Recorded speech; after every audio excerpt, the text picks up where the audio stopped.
This is Nick. Hi, Brad and Nick. Do you have names? Hey, man, let me get 4 tequila shots. How old are you guys? Guess. Well, I'm 22 and a half. 21 and 3/4. Oh, don't worry. We're really mature. Shoot, I just realized we gotta get going. Yeah, we got to get up early in the morning. Finals week.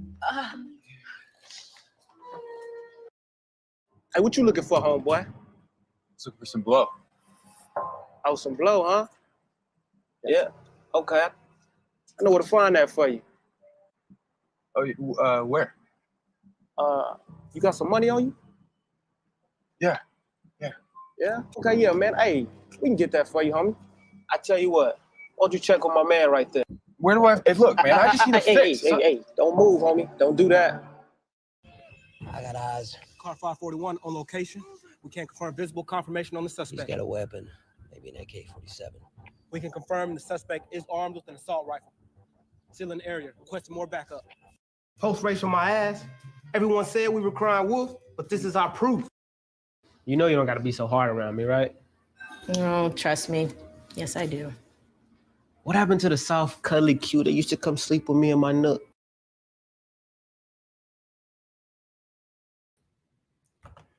What's good? What's good? What's good? This is Raw Truth Media, give you the raw content that you deservedly need. I got my dog, Mell Browser, in the building. How you doing, my brother? What's up, my brother? I'm great, man. It's an honor to be on your show. I appreciate you so much. Thank you. Oh, I had to get you on, man. We have a lot to talk about. For sure. First off, talk to us about your journey to acting. What did you had to do to get to the point you are right now? Man, it's been a long journey. It started about 11 years ago. It's crazy. My memories just popped up, man. The first thing I did was I went to IMTA. 2012, I went to IMTA and I won Actor of the Year. I got all the, I won first in like all the acting categories. My first time acting, man, and I was like, okay, cool. I think I can do this. So from IMTA, I got my first manager and my first agent, man. And I was living in Texas at the time from Bryan College Station. And after that, I moved to LA in May of 2012 and I just got on the grind, man. I just went out there asking questions, showing up at the auditions. And I just built a resume, man, over 10 years. Oh, that's amazing. Can you talk to us about your first experience acting, like your first acting job? Man, my first job was probably like a student film. You know what I mean? I thought it was big at the time. You know, it was real cool. I mean, it was a journey.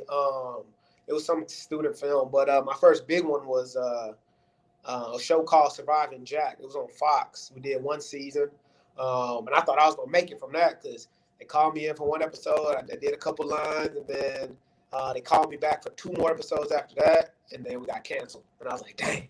So I was just back on the journey. But that was the first time being on national TV and being on a big set. And I was like, oh, this is amazing. You know what I mean? That was in end of 2012, early 2013. I don't think people realize this, but when you're hired to play a character on a show, those residual checks, man, Wow. It's different, man. Different. Like I still get residual checks, man. And they come in clutch when I need a little gas money or need a little extra money. And when it's hit my bank, I'm like, thank you, God. So yeah, that's definitely the motivation to keep going, if nothing else. Yeah. For those who do not know, Mell was in the movie Judas and the Black Messiah.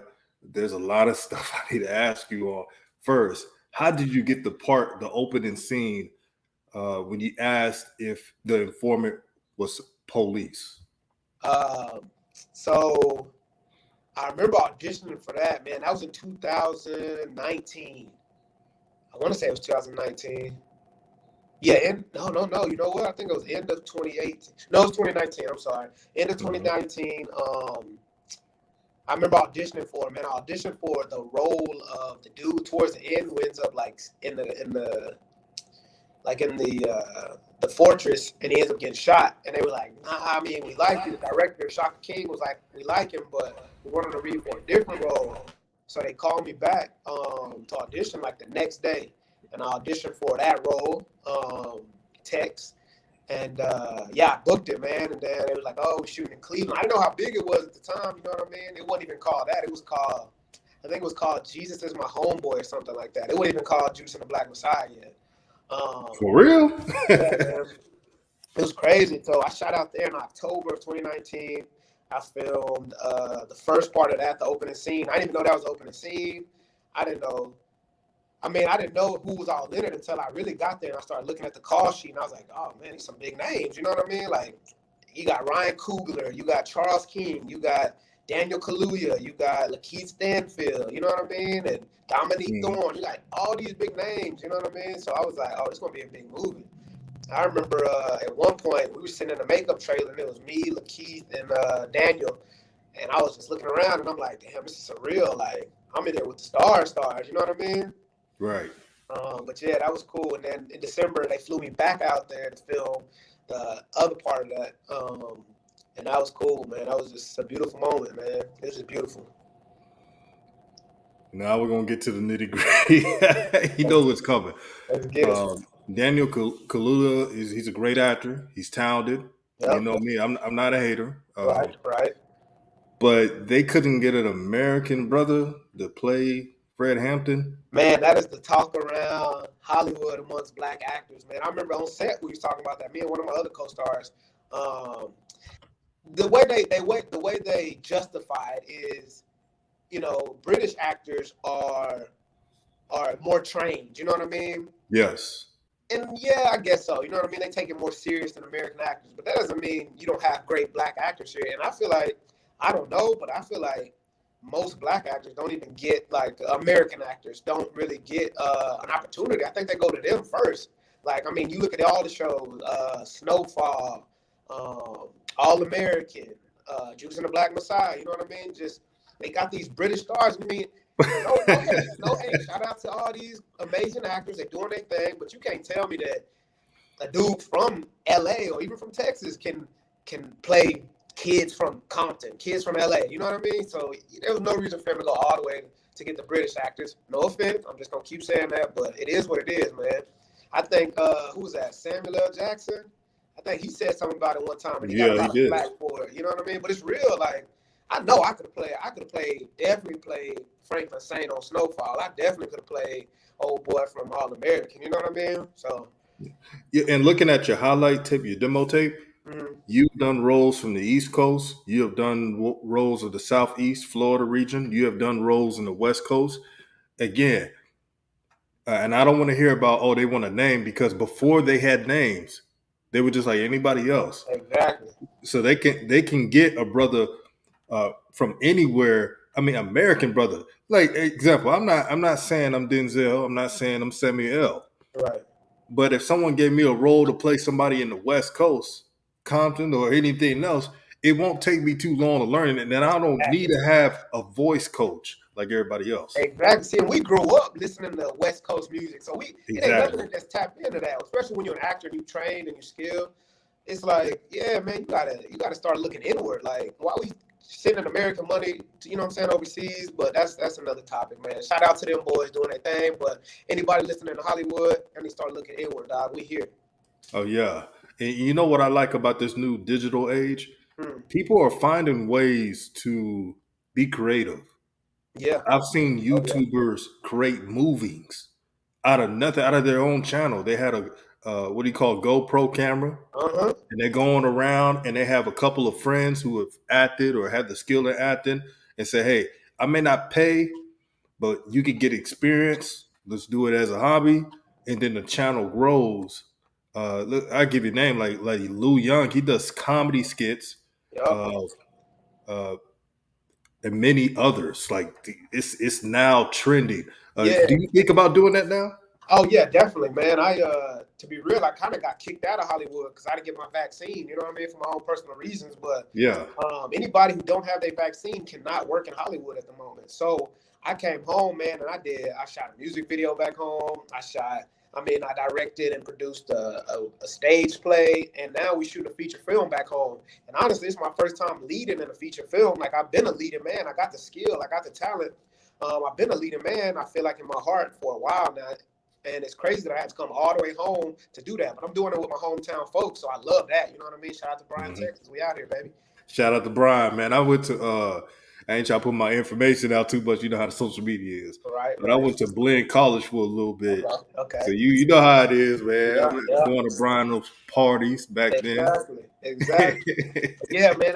That's another good thing too. People ask me now, they're like, "You think I really got to go to Hollywood to do this?" And I'm like, to be real, I mean, the power of YouTube, and like you said, man, these iPhones, bro, nowadays they got the advanced cameras. So really, you just got to get the people who are interested and want to do it, and you can literally do whatever you want. And that's the secret. Like, I mean, a lot of stars too, they got on by creating their own project. You know what I mean? So I'm all about that. What advice do you give upcoming actors to want to get in this type of business? What do they have to do on the side? Do they have to work multiple jobs, flex jobs, just to to have their schedule open to training and tryouts? Oh, definitely. Yeah, that's first thing first, man. Just you got to be serious about it. You got to love it in your heart. You got to be passionate about it. And then, yeah, you just, like for me, man, I was working at a hotel. I've been working at hotels on and off for years now, you know what I'm saying, while I'm doing all this. So I book some good job, get some money, quit for a little bit, and then I got to go back. So, but you got to have a job that allows that flexibility, that time, you know what I'm saying? Because auditions pop up randomly. So at any given moment, you got to be like, oh, I can't come in, or, you know what I'm saying, can I switch my shift? Whoop-de-whoop. But yeah, to get started, man, like we were just talking about, I would just pick up a camera, man. Just pick up a camera and start shooting. You know what I'm saying? Even if it's just you and you got one other person, or you got a tripod, you know what I'm saying? Do monologues, just get started. And then join acting groups. Like on Facebook, I'm part of the Hollywood Winner Circle with Wendy Wright. I'm a moderator in there. And that's like a huge one, man. It's over probably like 50,000 actors in there. Yeah, you know what I'm saying? People come in there and ask for advice all the time, but it's just getting around that network and just digging in. And that's what I did, man. You just get in and just start moving, and it just comes to you. You know what I mean? What's the most annoying part about being an actor? Is it, like family always asking, "Hey, man, you hook a brother up on a role and all that"? What happens? That's definitely one of them. Especially when I was living in LA and coming home, man, it was always like, "So what's next? What are you doing next?" And it's like, I don't know, bro. Like, you don't really get to pick your journey. You know what I mean? It's like, I don't know what's next. So it's like, when you gonna be on this? You gonna holler? Because I was on Tyler Perry's The Have and Have Nots, and a lot of people are like, yo, is Tyler Perry gonna call you back? You gonna get back on the show? I wish I could. I wish I could just call him right now and be like, hey, let me get on the next show. You know what I mean? So that's probably one of the most annoying is that. But yeah, that's got to be one of the most annoying, to be honest. And I ain't trying to give you no advice because you're on that level. No, I take it all, though. I take it all. What you got? You know Desi Banks, right? Oh yeah. You see how he makes $1 million off short skits. Yep. And your acting ability is higher than anybody. I'm just saying, like the YouTubers who have not trained in this art. You can. Now that I think about it, you can do the same thing because he shoots a 2-minute clip, and it's almost to 1 million views. Yeah, multi-million views. See, and he grinded for that. You know what I mean? That's my thing too. Honestly, it's like when I came in the game, this was before YouTube and skits and Instagram skits were TikTok and all that was a thing. So I'm used to the old-fashioned way, and I really just got to get better with the time. It's just like being consistent and being disciplined, because I still do little TikToks here and there, and I still get, people laughing and stuff like that. Right. As far as like the Desi Banks route and a lot of these comedians that do that, is like, I don't always want to just do comedy. You know what I mean? I like doing drama. So you think about the actors that are coming up from the comedy route, that's all they're known for. So it's like, yeah, that's cool, but I want to do some drama too. So I do comedy here and there, but I like drama. And I'm glad you mentioned that. I want to say some shout out to the Blitz City podcast. Congratulations, almost to 11,000 subs. Shout out to a brother that has up there 11,000 plus subs, to Martin Luther Sports Network, the realest around. And congratulations to Doc of HBCU Overdrive, the 1,000 plus subscribers. Subscribe to his channel. He says, bro, DJ, major interviews. Salute, bro. Oh, it's going to come, man. More is going to come, man. I truly thank Mell for I don't even know if it was going to work or not. Schedules. I know you're busy, brother, but I'm glad you're on. I wanted to ask you this. Yeah. We talked about on our private conversations. We talked about the rise of HBCUs, the HBCU Renaissance. what you seeing right now from HBCUs? What do you think, man? I love it. I love it. It's time, man. I always wanted. It's crazy that it took Dion to really, I don't want to say just put the major spotlight on it, but he had these young boys wanting to go to HBCUs. And I've always wondered, I'm like, man, if we just got some of the top athletes just to go to these HBCUs, they could outpass, you know what I'm saying, the regular schools. Like, get our greatest black kids and put them at our schools and boom, you know what I mean? Look, it took him 2 years to go undefeated and just change the whole program around. And it was beautiful, man. I love it. I love what's going on. It is, and the train keeps going on. I know here in Colorado, you know, we're not gonna hate on brothers. Man, congratulations. Yeah. But the show goes on. There's a lot of HBCU fans who listen to this channel. Some of them may be into fine arts. What do they need to do to be in an acting profession?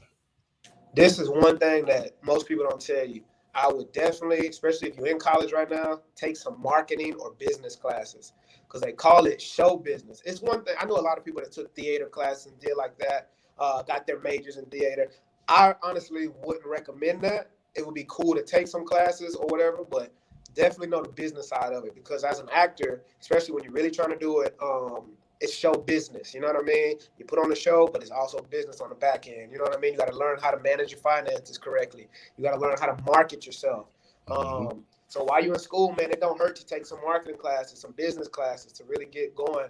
And as far as the fine arts part of it, man, just get involved in like the theater programs. I know most, if not every school has, you know what I'm saying, a theater program. So you can do that. You get in your media classes, communication, any communication majors. I think that's a great major to study, especially going forward because communications, they usually teach you how to run your own business. You know what I mean? As far as a media channel, you know what I mean? And the YouTube, I'm telling you, the power of YouTube it surpasses everything because if you know how to create consistent material, say you're creating short films or you're buying short films and you put them on your channel, like once a month or every week or something like that, you know what I mean? That's how you grow your channel. Then you don't got to ask nobody, bro. Like, that's the thing about acting in the old ways is like auditions is basically like asking, am I good enough? Can I be on your show? Man, we got so much power in our hands, man. So study communications, marketing, and get involved with your fine arts, your media groups and clubs. That's my advice to any kid in school right now.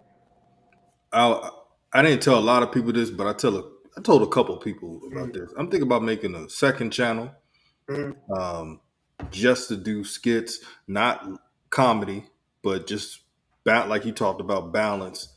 Because I'm looking at them, I'm like, wait a minute, I could get a camera, just think of certain topics, think of everyday life, think of experiences I've been through or anybody in our community has been through. Yeah. Relatable content is what gets everybody, you know what I mean? You do some relatable stuff, it'll just go viral after a while. Just keep doing it, being consistent.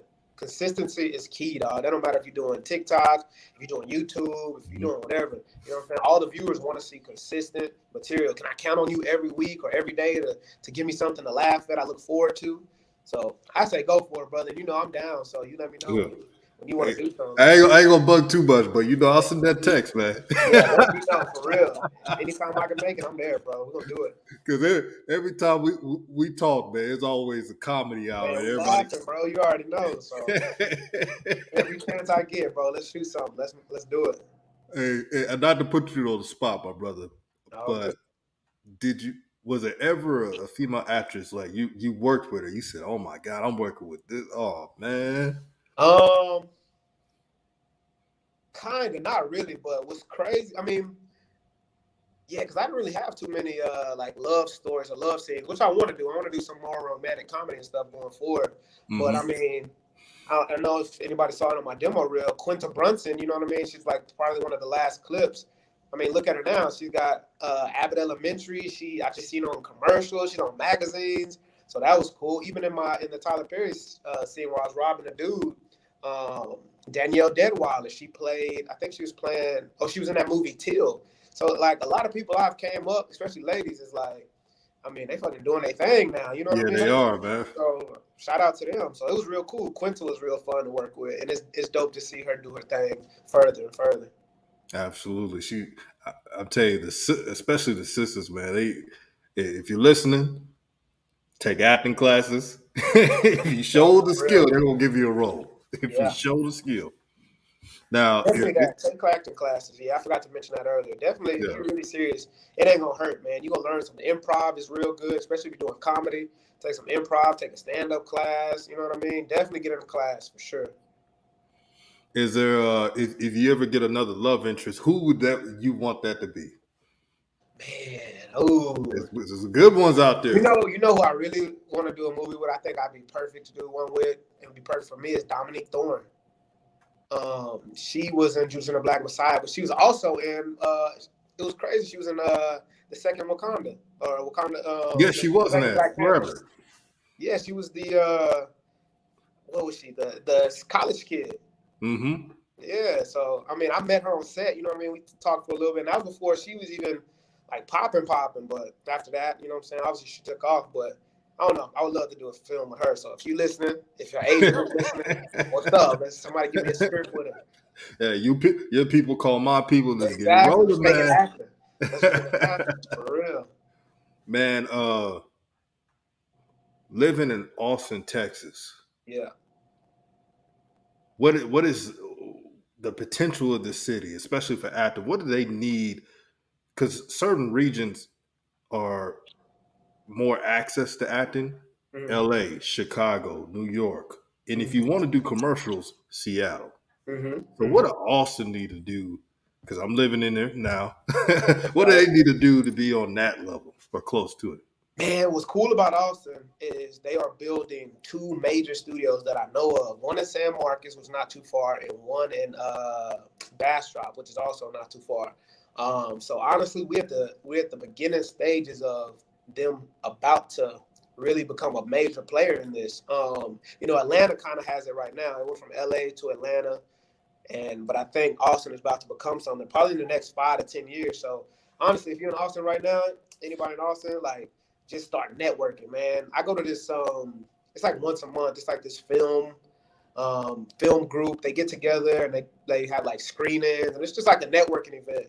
So that's what I do, man. You just got to just network because this is a small pond compared to LA or New York. You know what I mean? Yeah. So if you get in a network right now, these same people that you network right now, in 4 or 5 years, if they still around, they gonna become like the major players. So once you already know them, it's like boom. You know, you're in there. Right. And last question. What was one moment in your acting career where you told yourself, man, this is going to be tough, like adversity? Like it's a breaking point level. All the time, my boy. Like when I first moved to LA, like, boy, I remember when I first moved to LA in 2012, my pops, he drove me all the way out there, dropped me off, and I was staying with one of my homies who had like this spare room. All I had was an air mattress, 2 trash bags of clothes, and a little mini fan, bro. And I cried for like the first day, and I'm like, what did I just do? You know what I mean? So that was first. Once I got over that, because I didn't know nobody, you know what I mean? So I got over that.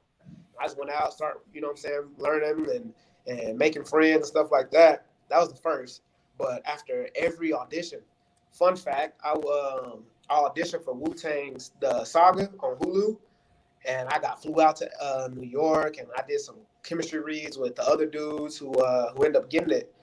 And I thought I had it, bro. They sent me the contract. I saw what I was gonna make per episode. I signed it. Man, I waited. It was the longest week of my life, bro. That was in like 2019. It was right after I did Judas, I think. And I just waited, bro. And at the end of it, they were like, "Nah, you didn't get it." Man, that shit broke me. Yeah, bro. Because I was like, I got it. Like, I had it. Everybody, when I went, I was supposed to play Jizza.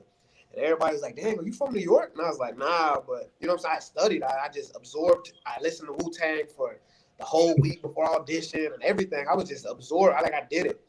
And, yeah, they were cool. I can't think of his name. He's a big director, but he was cool.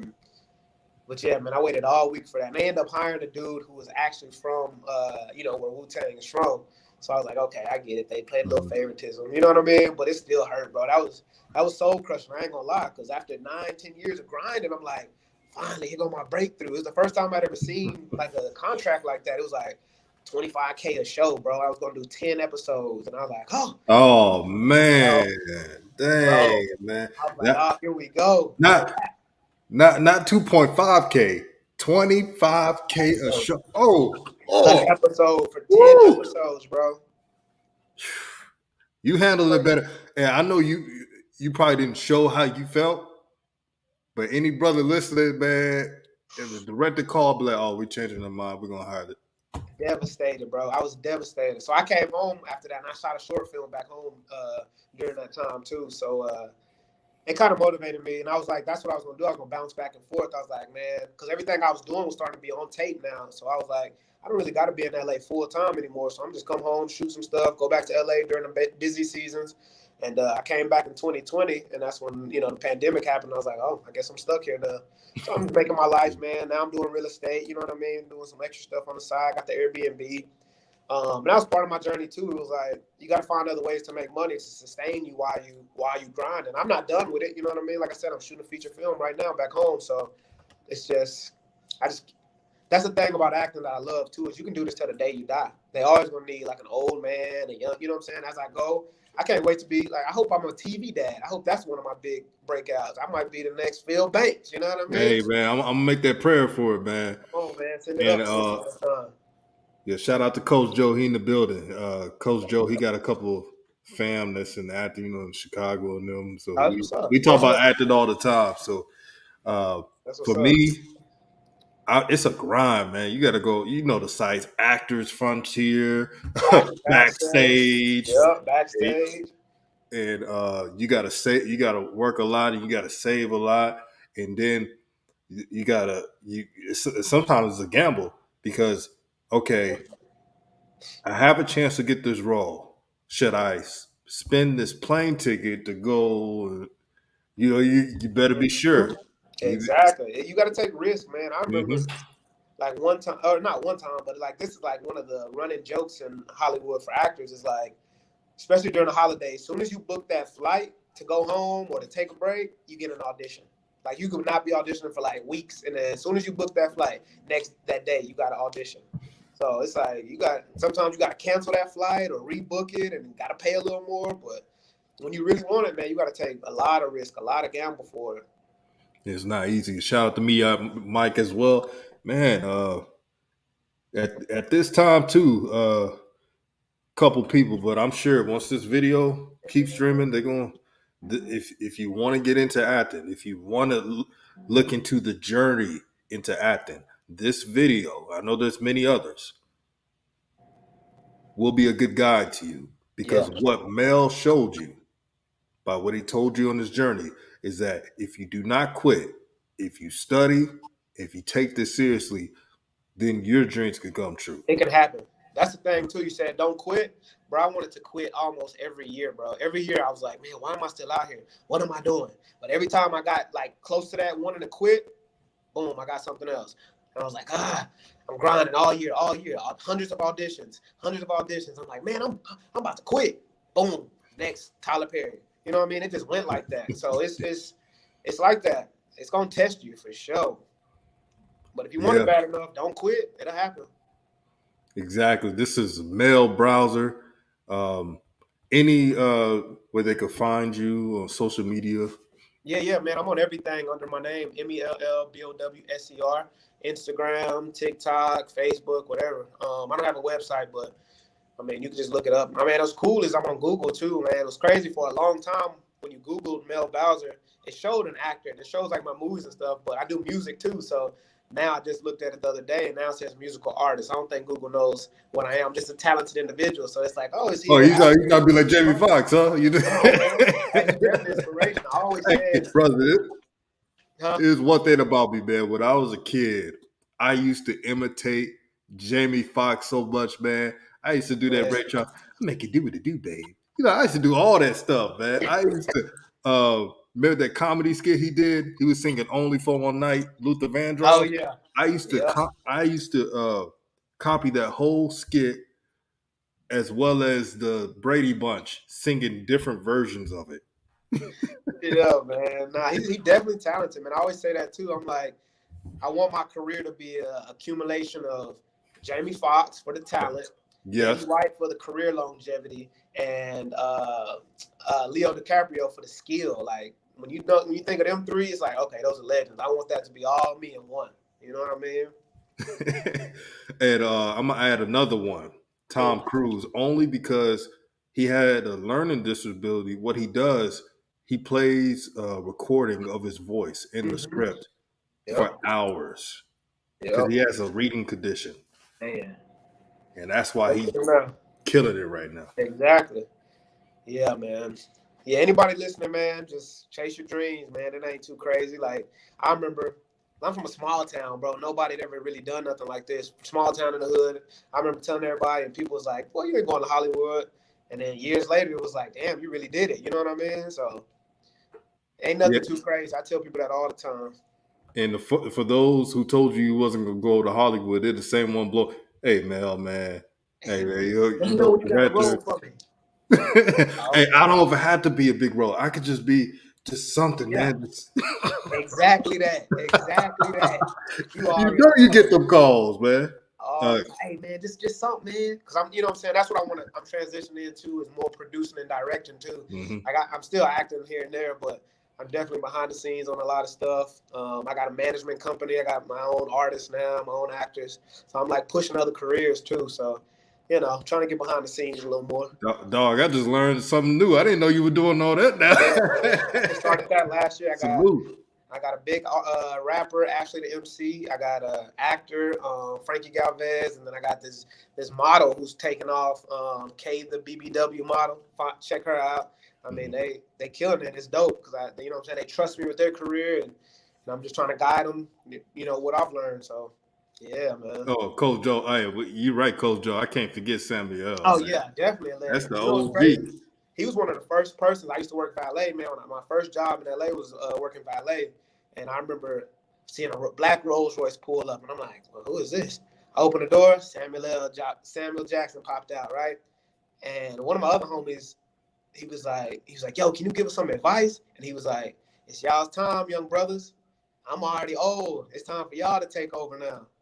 And I was like, that's dope. That's dope. So he was the first person to ever, first big celebrity, and you know what I'm saying, to give that kind of cool advice. And it stick with you, especially I was young, you know, 22, 23, and I'm like, all right, that's dope. And I listened. So shout out to Samuel. And Mel, you could tell Samuel is successful. The fact that he tell you guys, the young generation, it's y'all's time. He ain't saying y'all ain't never gonna surpass me. No, he said it's y'all's time. That's when you know you're secure. Legend, definitely a legend for sure, man. Shout out to Samuel L. Jackson. Yeah, I'll never forget that. Man, this has been a great interview, Mel Browser. Any last words before we roll out? Hey, man, shout out to you. Shout out to Raw Truth Media, man. Keep doing your thing. It's going to grow. May 2023 be the biggest year you ever seen. I know you finna get on your journey, so I'm wishing you all the blessings, brother. Shout out to everybody with a dream, man. Go chase that mud. It don't matter how old you are, where you are, and who you are, bro. You can go do it. Let 2023 be the year for you, for real. No doubt, man. Peace out. Yes, sir, brother. Thank you again. I'll holler at you.